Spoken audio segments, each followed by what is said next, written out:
साधना को देखा जब खुले खुले केश में तो परिवेश देह में यूं प्रेम बीज बो गया। और गोरे गोरे अंग वाला रंग रंग देख कर साधना के तेज के आगोश में मैं खो गया। कि नयन से नयन मिले जो साधना से तो मैं पहली दफा में मानो साधना का हो गया। और साधना को साधने की साधना में साधना के पिताजी से मार खाई घर वाके सो गया। कलम कैफे में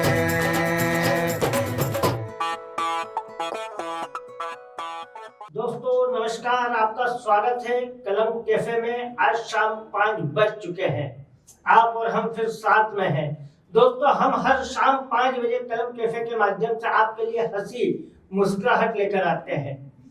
कहीं बात होती है व्यंग की, कहीं होती है बात देशभक्ति की, लेकिन आज हमारे साथ एक ऐसे कवि हैं जो आपको पूरी तरह से हंसाएंगे, मुस्कुराएंगे, खिलखिलाएंगे और आप उनकी बातों को सुनकर आनंदित हो उठेंगे।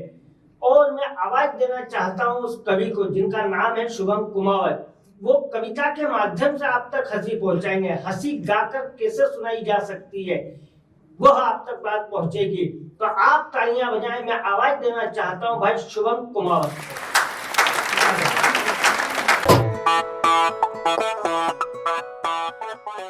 कलम कैफे के इस मंच से अतुल भैया के सानिध्य में कुछ पंक्तियां आपके बीच में निवेदन करता हूं, जो हास्य की पंक्तियां निवेदन करता हूं। एक कविता से किस प्रकार से हास्य निकलता है कि सास बोले खाने पे तुम बार बार वाते रहो, मुझको तो बड़े इनोसेंट लगते हो तुम। तो खुद पर हास्य करना बहुत बड़ी बात होती है, तो मैंने आपसे ही सीखा है ये बात कि सास बोले खाने पे तुम बार बार वाते रहो, मुझको तो बड़े इनोसेंट लगते हो तुम। और ससुर बोले बाग के तुम खुशबूदार फूल हो, मुझको तो महंगे वाला सेंट लगते हो तुम। तो साली बोली तुम्हारे आते छत टपकने लगे, मुझे फटा वाटर प्रूफ टेंट लगते हो तुम। और साला बोला कपड़ा पहने बाजे वाले लगते हो, मुझको तो हाफ वाला पेंट लगते हो तुम। कि साला बोला कपड़े पहने बाजे वाले लगते हो, मुझको तो हाफ वाला पेंट लगते हो तुम। तो ये सब मेरे ससुराल की परेशानियां हैं। एक और परेशानी सुनाता हूँ मेरे ससुराल की, आप तक बात पहुंचे तो आशीर्वाद मिले। कि साला मिला मीठ बोला कर्ण जोहर जैसा, और साली एक तेज चाकूधार जैसी मिली है। अच्छा। और दूजी साली मिली मुझे बिजली के फ्यूज जैसी, और तीजी साली बिजली के तार जैसी मिली है। तो बीबी मेरी काजल के रंग की है काली ढूस, कौवे की बहन वो गवार जैसी मिली है। और ससुरा खुसट मेरा शरद पवार जैसा, और सास मुझे ललिता पवार जैसी मिली है। कि ससुरा खुसट मेरा शरद पवार जैसा, और सास मुझे ललिता पवार जैसी मिली है। कि ससुरा खुसट मेरा शरद पवार जैसा, और सास मुझे ललिता पवार जैसी मिली है।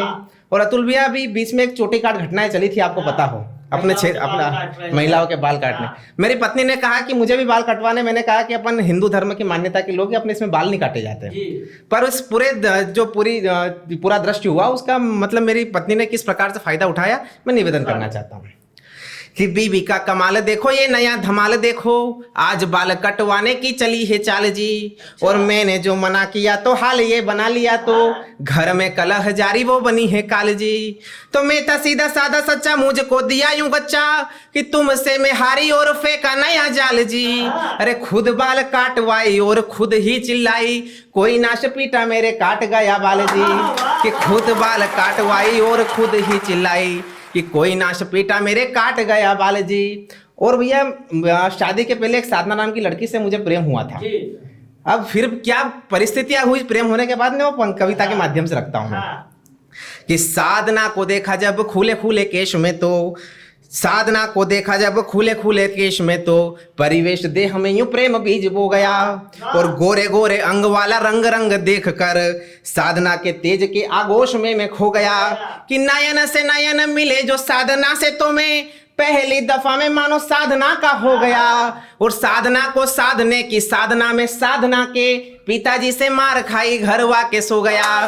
कि साधना को साधने की साधना में साधना के पिताजी से मार खाई घर वाके सो गया। पंक्तियां निवेदन करता हूँ। कि आज के टपोरी कोई काम तो करेंगे नहीं, बतलाते ऐसे जैसे काम नेक किया हो, और एक भी सवाल कभी ढंग से ना सुना किंतु बतलाते जैसे कि जवाब नेक दिया हो, और 30 वाला पौवा पी के इतराते ऐसे जैसे अंग्रेजी ब्रांड वाला पूरा खंबा पिया हो, और नाक में से उंगली निकाल वैसे घूरते हैं जैसे नाक में से कोई हीरा ढूंढ लिया हो, कि नाक में से उंगली निकाल ऐसे घूरते हैं जैसे नाक में से कोई हीरा ढूंढ लिया हो। और अंतिम पंक्ति निवेदन करना चाहता हूँ।